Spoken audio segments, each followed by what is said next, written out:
नमस्कार। अर्थव्यवस्था और आस्था, इन दोनों में क्या कोई कनेक्शन हो सकता है? लगता तो नहीं है, लेकिन शायद जितना हम सोचते हैं उससे कहीं ज्यादा गहरा कनेक्शन है। आज हम बात करेंगे 6ठी शताब्दी ईसा पूर्व के भारत की, जब एक आर्थिक क्रांति ने न सिर्फ लोगों की व्यापार करने का तरीका बदला, बल्कि उनके प्रार्थना करने का तरीका भी हमेशा के लिए बदल दिया। चलिए समझते हैं कि कैसे इस आर्थिक उथल-पुथल से दुनिया के दो महान धर्मों, जैन और बौद्ध धर्म का जन्म हुआ। तो सबसे बड़ा सवाल तो यही है ना, कि आखिर ऐसा क्या हुआ कि दो इतने बड़े धार्मिक आंदोलन एक ही जगह से लगभग एक ही समय पर सामने आए। देखिए, ये कोई महज इत्तेफाक नहीं था। ये तो असल में असंतोष, महत्वाकांक्षा और एक नए रास्ते की तलाश का एक परफेक्ट स्टॉर्म था। आइए इस दिलचस्प ऐतिहासिक पहेली को परत दर परत सुलझाते हैं। तो इस कहानी को समझने के लिए हमें थोड़ा टाइम ट्रैवल करना होगा। चलना होगा 6ठी शताब्दी ईसा पूर्व के गंगा के मैदानों में। एक ऐसी दुनिया की कल्पना कीजिए जिसकी सामाजिक नींव में दरारें पड़ रही थीं। पुरानी मान्यताएं अब उतनी कारगर नहीं रहीं और पुराने ढांचे की राख से कुछ बिल्कुल नया जन्म लेने को तैयार था। इस सब की जड़ में था एक जबरदस्त तनाव। एक तरफ वो लोग थे जो पुरानी परंपरा और सत्ता पर काबिज थे, और दूसरी तरफ थे नए समूह जो अपनी दौलत और मेहनत के दम पर समाज में अपना सही मुकाम मांग रहे थे। मतलब पुराने और नए के बीच की ये टक्कर ही वो चिंगारी थी जिसने बदलाव की इस आग को हवा दी। लेकिन सवाल यह है कि पुराने सिस्टम में ऐसी क्या गड़बड़ थी? आखिर लोग सदियों पुरानी परंपराओं को छोड़ने के लिए तैयार क्यों हो गए थे? इसका जवाब उस समय की वैदिक परंपरा की कठोरता में छिपा है। एक ऐसी व्यवस्था जो कई लोगों के लिए, सच कहूं तो, एक घुटन बन चुकी थी। उस समय की व्यवस्था पर बहुत भारी दबाव था। देखिए, वैदिक यज्ञ और अनुष्ठान इतने ज्यादा जटिल और खर्चीले हो गए थे कि आम आदमी के बस की बात ही नहीं थी। जाति व्यवस्था बहुत कठोर थी और ब्राह्मणों के प्रभुत्व के कारण बाकी समाज में एक दबी हुई नाराजगी पनप रही थी। कई लोगों को लगने लगा था कि ये धर्म अब समय, ऊर्जा और सबसे बढ़कर पैसे की बर्बादी बनता जा रहा है। और एक दीवार और थी, शायद सबसे बड़ी दीवार, भाषा की। सारे पवित्र ग्रंथ संस्कृत में थे, एक ऐसी भाषा जो आम आदमी की समझ से बाहर थी।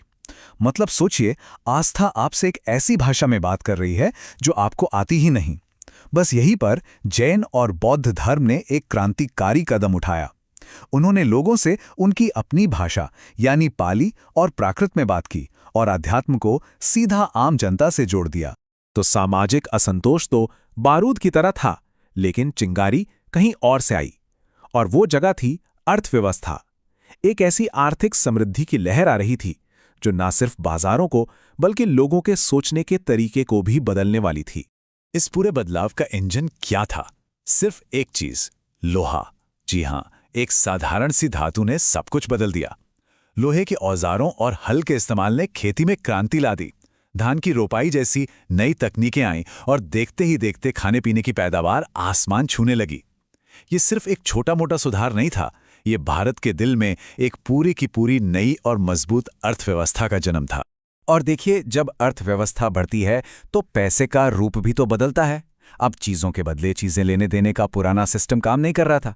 उसकी जगह ली कहापन नाम के सिक्कों ने। तांबे और चांदी के ये सिक्के सिर्फ धातु के टुकड़े नहीं थे, ये एक नए शहरी और व्यापारिक युग का ऐलान थे। एक ऐसी दुनिया का जहां दौलत अब जेब में रखी जा सकती थी। इसका असर ये हुआ कि समाज में एक जबरदस्त हलचल मच गई।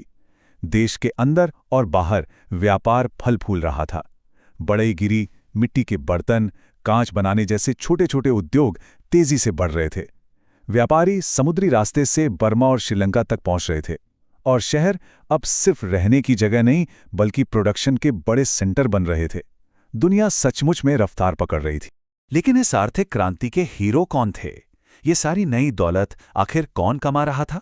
ये थे व्यापारी, कारीगर, वो लोग जो पहले से कहीं ज्यादा पैसा तो कमा रहे थे, लेकिन फिर भी एक अनदेखी दीवार से टकरा रहे थे, और वो दीवार थी सामाजिक सम्मान की।